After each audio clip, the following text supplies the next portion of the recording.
കമല, നമുക്കറിയാം ഈ പ്രദേശം, അതായത് ഉരുൾപൊട്ടൽ നടക്കുന്ന സമയത്തും തന്നെയും അതിനുശേഷവും വീണ്ടും അവിടെ ഇത്തരം വന്യമൃഗ ശല്യമുള്ള സ്ഥലമല്ലേ. അപ്പോൾ അത് മനസ്സിലാക്കിക്കൊണ്ട് അത്തരം സാഹചര്യം തടയുന്നതിന് വേണ്ടിയുള്ള നടപടിക്രമങ്ങൾ എന്തെങ്കിലും അവിടെ നടപ്പായിരുന്നോ? അത് അത്തരം നടപടിക്രമങ്ങളൊന്നും ഉള്ളതായി അറിയില്ല. മാർഷലാണ് അവിടെ ഉള്ളതെന്ന് ഞാൻ ഇപ്പോഴാണ് ശബ്ദം കേൾക്കുന്നത്. മാർഷലിന് ഓർമ്മയുണ്ടാവും, അന്ന് അനന്തകൃഷ്ണനും സംഘവും ഇവരുടെ റെസ്ക്യൂവുമായി ബന്ധപ്പെട്ട് അങ്ങോട്ട് പോയതും രാത്രി സമയത്ത് അവർ തിരിച്ചെത്താതെ ഈ തേയിലത്തോട്ടത്തിൽ അകപ്പെട്ട് നമ്മൾ ആകെ പരിഭ്രാന്തിയിലായ ഒരു സ്ഥലം ഓർമ്മയുണ്ടാകുമെന്ന് കരുതുന്നു. ആ പ്രദേശമാണിത്. അന്ന് നമ്മുടെ റിപ്പോർട്ടർമാരും ക്യാമറാമാനും ഒക്കെ രാത്രി ഒരു 7 മണി സമയത്ത് തിരിച്ചെത്താൻ വഴിയൊക്കെ തെറ്റി തേയിലത്തോട്ടത്തിൽ അകപ്പെടുകയും അവിടെ ആനയുണ്ട് എന്ന് പറയുകയും ഒക്കെ ചെയ്ത ഒരു സംഭവം ഉണ്ടായിരുന്നു. നമ്മളാണ് അന്ന് ഇവരെ വനംവകുപ്പ് രക്ഷപ്പെടുത്തുന്ന കാര്യം അന്ന് ആദ്യം റിപ്പോർട്ട് ചെയ്തതും. അന്ന് അവർ അനന്തകൃഷ്ണനൊക്കെ നടന്നു പോയ ആ വഴി, അതിലൊരു കുറുക്കു വഴിയിലൂടെയാണ്, അവർ പോയ വഴി തന്നെയാണോ എന്ന് എനിക്ക് തീർച്ചയില്ല, എന്തായാലും അതിനടുത്തുള്ള ഒരു കുറുക്കു വഴിയിലൂടെയാണ് ഇന്നലെ ഈ ബാലനും പോയത്. ഈ ദുരന്തത്തിന് ശേഷം ഇവരെ പരമാവധി മാറ്റി പാർപ്പിക്കുക എന്നുള്ളതല്ലാതെ മറ്റേതെങ്കിലും തരത്തിൽ ഇവർക്കുള്ള സൗകര്യങ്ങൾ ഇവിടെ ഒരുക്കുകയോ സുരക്ഷ ഒരുക്കാനുള്ള നടപടികൾ ഉണ്ടായോ എന്ന കാര്യത്തിൽ ഒരു തീർച്ചയുമില്ല. അത്തരം നടപടികളൊന്നും ഉണ്ടായില്ല എന്നുള്ളതാണ് ഞാൻ മനസ്സിലാക്കുന്നത്. എന്താണെങ്കിലും സ്ട്രീറ്റ് ലൈറ്റ് പോലും ഇല്ല. വൈദ്യുതി എസ്റ്റേറ്റിന്റെ ക്വാർട്ടേഴ്സുകളിലൊക്കെ ഉണ്ട് ഇവർ താമസിക്കുന്ന. ഞാൻ ആ സ്ഥലവും പ്രദേശവും ഓർക്കുന്നു. കാരണം നമുക്കറിയാം, കാരണം ആ മേഖലയാകപ്പാടെ തന്നെ ആ ഉരുൾപൊട്ടലിന് ശേഷവും അതിന് മുമ്പും തന്നെ മനുഷ്യവാസം വളരെ കുറവാണ്. എസ്റ്റേറ്റ് തൊഴിലാളി മാത്രമേ ഉള്ളൂ. അവിടുത്തെ പ്രദേശവാസികൾ ഇപ്പോൾ എന്താണ് പറയുന്നത്? അവരുടെ ഒരു ആശങ്ക എന്താണ്? അവരുടെ ഒരു പ്രതികരണത്തിലേക്ക് നമുക്ക് പോയാലോ കമൽ? ഇവിടെയുള്ള ആളുകളെ ഞാനൊന്ന് കണ്ടുപിടിക്കട്ടെ. അവർ ഇവിടെ ആ കോളനിയിൽ ഉള്ള ആളുകൾ ഈ പരിസരത്ത് ഉണ്ടോ എന്ന് ഞാനൊന്ന് അന്വേഷിക്കട്ടെ. മാർഷൽ അവരുടെ പ്രതികരണം ലഭ്യമാക്കാം. കമലാണ് ഇപ്പോൾ സംഭവ സ്ഥലത്തുള്ളത്. നടന്ന ചൂരൽമലയിൽ നിന്ന് നമ്മൾ മുണ്ടക്കയിലേക്ക് പോകുന്ന വഴിക്ക് വേലിപ്പാലം കോളനിയിലാണോ കോട്ടേഴ്സിലാണോ?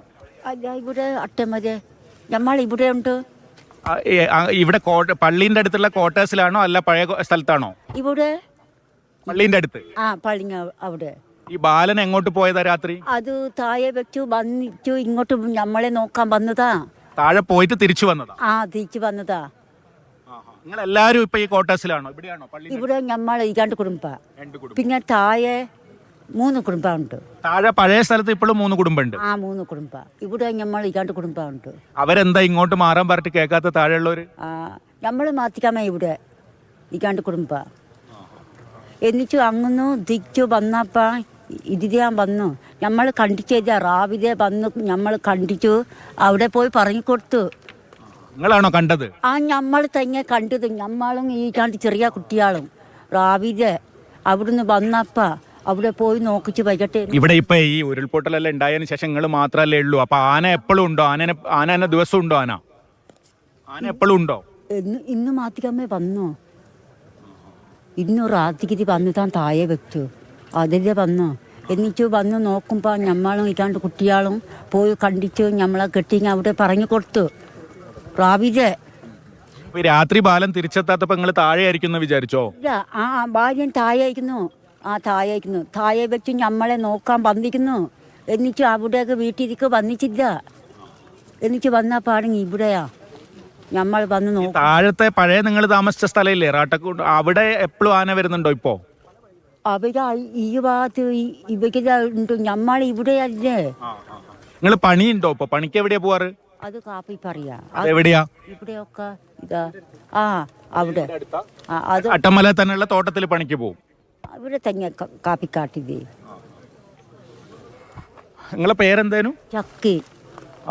ചക്കിയാണ് ഈ മൃതദേഹം കണ്ട് അവർ കാപ്പി പറിക്കുന്ന തോട്ടത്തിൻ്റെ ബാലകൃഷ്ണനെ വിവരമറിയിക്കുന്നത്. അങ്ങനെയാണ് പുറം ലോകം ഈ വിവരം അറിയുന്നത്.